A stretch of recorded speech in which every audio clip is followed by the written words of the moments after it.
조갑제 TV 시청자 여러분, 연휴를 즐기고 계십니까? 저도 여기 경북 봉화군 반야계곡이라는 데 와서 이틀을 보내고 있습니다. 아침 8시입니다. 요사이 문재인, 김정은 판문점 회담을 계기로 북한의 대남 공작의 핵심인 이른바 민족 공조 또는 우리 민족끼리라는 이 명분이 한국에 맹렬하게 먹히고 있습니다.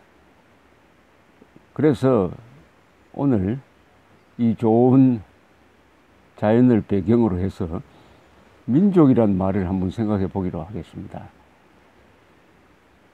어떤 이념과 동맹보다도 민족이 소중합니다라고 말한 김영삼 대통령 1993년이었습니다. 그 뒤 김영삼 대통령의 행동을 보면은 이 전두환 노태우를 구속시킨다든지 한국 현대사를 부정한다든지 그리고 중앙청을 철거한다든지 하는 이런 행태를 통해서 또는 정교조 해직 교사들을 복직시킨다든지 이런 행태를 통해서 한국의 보수 세력을 약화시키고 분열시키고 또 북한에 대해서는 이모를 보내준다든지 해서 또 미국의 강경한 대북 핵 억지 정책, 한때 핵 폭격, 핵시설 폭격도 생각했습니다만 등등을 통해서 보수 정치인이라고 알려져 있었던 사람이 상당히 좌파에 유리한 그런 정책을 펴는 것을 우리가 목격을 했습니다. 그러니까 이게 민족 공조라든지 민족 우선의 이 이데올로기를, 이 역사관을 받아들이면은 이 민족 반역자를 자꾸 찾아내려고 합니다.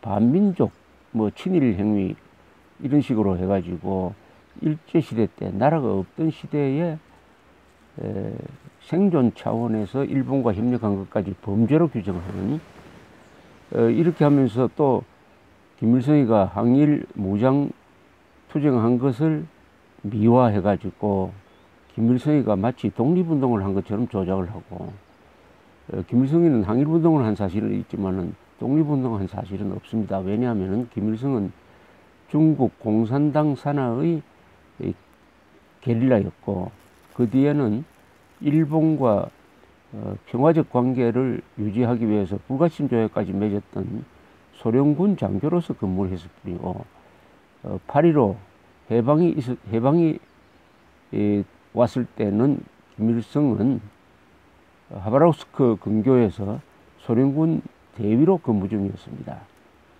어쨌든 이 민족이란 말을 잘못 쓰면은 국가에 큰 해를 줍니다.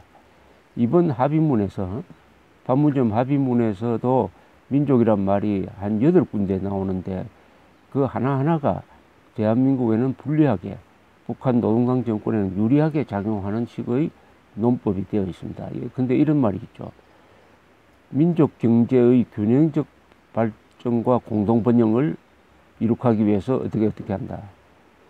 여기에 민족 경제의 균형적 발전이란 말이 나왔습니다. 민족 경제란 말도 생소한 말이죠. 남북한 경제라고 해야지 왜 민족이란 말을 이런 데 자꾸 집어넣습니까? 이것은 북한식 용어입니다. 민족 경제의 균형적 발전을 위해서 또 민족 경제의 균형적 발전을 통한 공동 번영을 하려면은 산술적으로는 1인당 국민소득이 북한보다 50배나 되는 대한민국의 경제를 반토막 내가지고 그 나머지 반토막을 북한한테 무조건 지원함으로써 균형을 맞추고 그렇게 해서 민족이 공동 번영한다. 뭐 이런 식으로 해석할 수가 있습니다. 14선언에는 유무상통이란 말도 나옵니다. 유무상통 정신으로 남북한이 뭐 협력한다. 유무상통은 없는 사람과 있는 사람끼리 서로 나눠 갖자는 겁니다. 이런 식으로 민족이란 말이 쓰이고 있고 또 민족적 화해란 말이 또 들어가 있습니다. 그 내용을 보면은 결국은 북한 노동당 정권이 우리 한민족에 가한 씻을 수 없는 과오, 6.25 남침, 그리고 인권 탄압, 강제 수용소를 통해서 13만 명을 아직도 가두어 놓고 있는, 그리고 그리하여 유엔으로부터 반인류 범죄 집단으로 규정된 이런 모든 것을 덮어버리자. 그것을 민족적 화해란 말로 캄프라지 하는 등등, 이 민족이 마취제 역할을 하고 있습니다. 선악을 구별하고, 그리고 피아를 구별하고, 진위를 구별하는데, 민족이라는 말을 가지고 와가지고 거의 대부분이 북한이 잘못한 것, 김일성, 김정일, 김정은이 잘못한 것은 다 덮자. 6.25도 이제 누가 일으켰는지 그거 민족적 차원에서 다 덮고 종전선언하고 평화협정으로 가자. 이렇게 일종의 선동 분위기가 대한민국을 휩쓸고 있습니다. 이렇게 되니까 국민들이 분별력을 상실해가지고 인류 역사상, 그리고 한민족 역사상 최악의 독재자인 김일성의 손자를 마치 평화의 사도인 것처럼 생각하는 사람들이 늘어나고 있습니다. 우리 이 기회에 민족이라는 말을 정확히 알아가지고 민족이란 말을 앞세운 이 좌익들, 남북한 개업 투쟁론자들의 선동에 넘어가지 않는 논리적 무장을 할 필요가 있습니다. 민족이라는 말은 우리가 만든 말이 아닙니다. 미국에서 만든 말도 아니고 유럽에서 만들어진 말입니다. 19세기에 민족주의를 앞세운 통일국가가 두 개가 섰습니다. 하나는 이탈리아에서 통일이 되고 1861년 무렵, 그리고 10년 뒤에 프러시아가 독일 민족주의를 앞세워 가지고 독일 통일을 했습니다.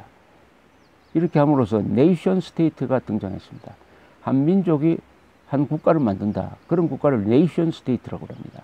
이 네이션 스테이트는 번역하면 민족 국가가 아닙니다. 국민 국가입니다. 국민 국가.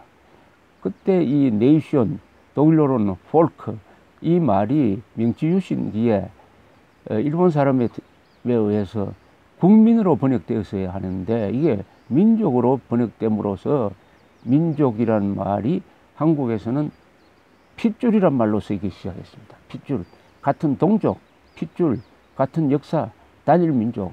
이렇게 함으로써 한국에서 민족 원리주의가 만들어지게 되었습니다. 민족 원리주의.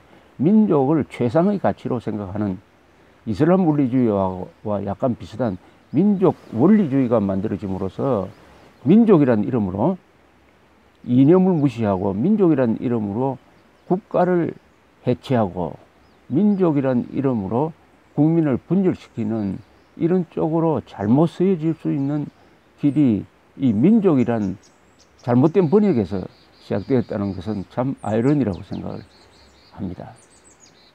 그러니까 이 민족이란 말로 좌익들은 두 나라를 해칩니다. 하나는 대한민국을 마치 태어나서는 안 될 나라였다는 식으로, 그 차원에서 문재인 대통령이 대한민국의 생일을 없애버렸습니다. 1948년 8월 15일 대한민국 건국일로 볼 수 없다. 태어나서는 안 될 나라였다라고 하는 그 근거도 바로 잘못된 민족주의입니다. 남북한 통일국가가 이루어져야 이게 진정한 민족 통일국가다. 대한민국은 분단 조장국가다. 그러니까 대한민국의 생일은 인정할 수 없고 1919년 상해 임시정부를 건국의 출발로 본다 하는 이런 잘못된 역사관의 출발점도 바로 민족 원리주의입니다. 모든 민족은 이념과 뭐뭐를 초월해서 합십시다. 이게 말이 됩니까? 이념을 초월하고 전쟁 범죄 행위를 덮고 동족 살육 행위를 덮고 합칠 수가 있습니까? 민족은 그렇게 하라는 게 아닙니다.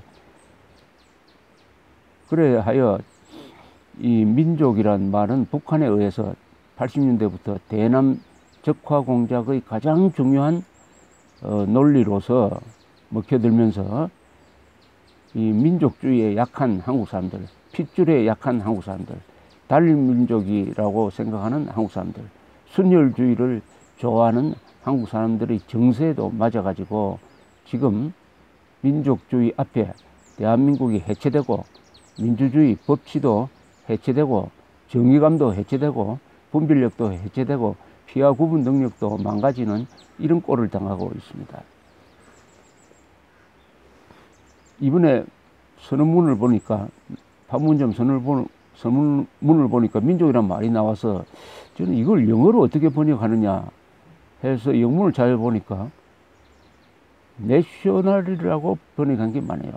민족적 화해를 National Reconciliation. 그러면은 민족이란 말을 선동으로 쓰고 있다는 증거입니다. National Reconciliation은 국가적 화해, 국민적 화해라고 해야 맞습니다. 민족이라 써놓고 영어로는 또 국민이라는 뜻으로 번역을 하고 있습니다. 그 이유는 뭘까요? 민족이란 말을 정확하게 번역하면은 사실은 여기서 쓰는 민족은 레이시즘 할 때 레이스입니다. 종족입니다. 인종을 뜻합니다. 종족, 부족. 그런 식으로 번역했다고는 예컨대 민족적 화해를 내셔널 리컨실리에이션 하면은 국민적 화해 해가지고 미국 사람들도 영국 사람들도 아, 그거 좋은 말이지라고 이해를 합니다. 그러나 지금 판문점 합의에 나온 민족적 화해는 어떻게 번역해야 정확하냐? Racial Reconciliation이라고 해야 됩니다. Racial, 종족적 화해, 인종적 화해. 그러면은 아마 서양 사람들은, 외국 사람들은 깜짝 놀랄 겁니다. 도대체 이게 무슨 소리냐? 아니, 남북 간이 지금 부족국가 시대에서 무슨 이야기를 하고 있느냐? Racial Reconciliation 하면은 동족끼리 잘못한 거 다 덮자. 야, 이 대한민국은 문명국가가 아니구나. 아니, 문명국가에서 어떻게 양쪽 지도자가 만나가지고 종족적 화해, 인종적 화해를 중요한 합의사항으로 적어 넣느냐. 이 너무나 야만스럽다. 이 인종주의라는 것은 세계에서 지금 가장 침을 뱉고 싶어 하는 말이 되었습니다. 인종주의 하면은 인종청소, 세르비아 보스니아 근방에서 있었던 유고 전쟁에서 있었던 인종청소 또는 흑인 백인 차별, 종족과 더불어 이 종교차별, 이런 것을 레이시즘이라고 합니다. 인종주의라고 합니다. 그 극단적인 표현이 아리안 우월주의, 유대인 학살로 나타났던 것입니다. 우리가 민족적 화해 이런 말을 계속 쓰면은 우리는 문명국가에서 탈락해가지고 저 부족국가로 돌아간다는 선언에 다름 아닙니다. 그래서 우리는 이 가짜 민족주의와의 싸움을 전개를 해야 됩니다. 그리고 민족이란 말을 정확하게 쓰는 노력을 해야 됩니다. 민족이란 말을 없애자는 게 아닙니다. 정확하게 쓰자는 겁니다. 북한이 쓰는 민족은 김일성 민족을 뜻합니다. 우리가 쓰는 민족은 한반도에서 살았던 사람 전체를 이야기를 하는 것이죠. 우리는 배타적 민족주의를 주장하면 안 됩니다. 그러면은 지금 우리 민족끼리 통일하자고 하면은 어떤 결과가 초래되느냐? 한국에 와 있는 외국 출신의 대한민국 국적자를 배제하게 됩니다. 우리 국적자지만은, 우리 국민이지만은 우리 민족은 아니잖아요. 이렇게 하면 되겠습니까? 민족 통일이란 말 틀렸습니다. 자유통일이라고 해야 됩니다. 자유통일. 왜냐?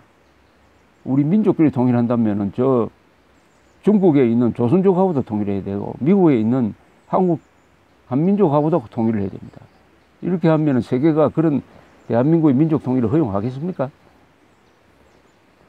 민족이란 말을 정확하게 쓸 경우에는 이런 기준을 하나 세워야 됩니다. 그럼 누가 민족이냐? 민족적 정서, 민족적 전통, 민족적 자랑, 민족 문화, 그리고 동족을 소중하게 여기느냐 아니면 반역했느냐. 민족 반역자까지 민족 이름에 넣으면 안 되죠. 김일성, 김정일, 김정은은 민족 반역자입니다. 동족을 수백만 죽인 북한 사람을 남한 사람보다 10cm나 낮추어버린 평균 수명을 10년 이상 짧게 한 이 자들을 민족이라고 하면서 그 자들을 민족의 챔피언으로 대우하는 이런 망국적인 풍조, 이 미몽에서 헤어나려면은 민족이란 말을 정확하게 씁니다. 정확하게 쓰기 위한 딱 기준은 김일성, 김정은, 김정일을 민족 반역자로 불러야 합니다. 교과서에도 그렇게 써야 하고 우리가 평소 이야기를 할 때도 반드시 민족 반역자, 전쟁 범죄자, 반인류 범죄자, 테러 지령자라는 말을 정관사처럼 넣는 습관을 길러야 합니다. 서양 언론은 폴포트를 이야기할 때 반드시 앞에 캄보디아에서 주민들의 4분의 1을 죽인 독재자라고 딱 씁니다. 정관사처럼 씁니다. 김일성, 김정일, 김정은 앞에는 민족 반역자란 말을 반드시 써야 합니다. 그리고 민족이란 말 대신에는 우리 국민이란 말을 써야 됩니다. 민족보다 더 우월한 존재가 바로 국민입니다. 국민. 그리고 국민은 그 출신이 어디든 독일이든 미국 사람이든 우리 국적을 취득하면은 우리와 같은 권리와 의무를 누리게 된다 하는 그런 뜻입니다. 국민이 훨씬 더 민족보다 객관적입니다. 그리고 이성적입니다. 민족이란 말에 속지 맙시다. 김정은은 민족 반역자입니다. 민족 반역자와 민족적 화해 불가능합니다. 민족 경제 없습니다. 남북한 경제만 있을 뿐입니다. 감사합니다.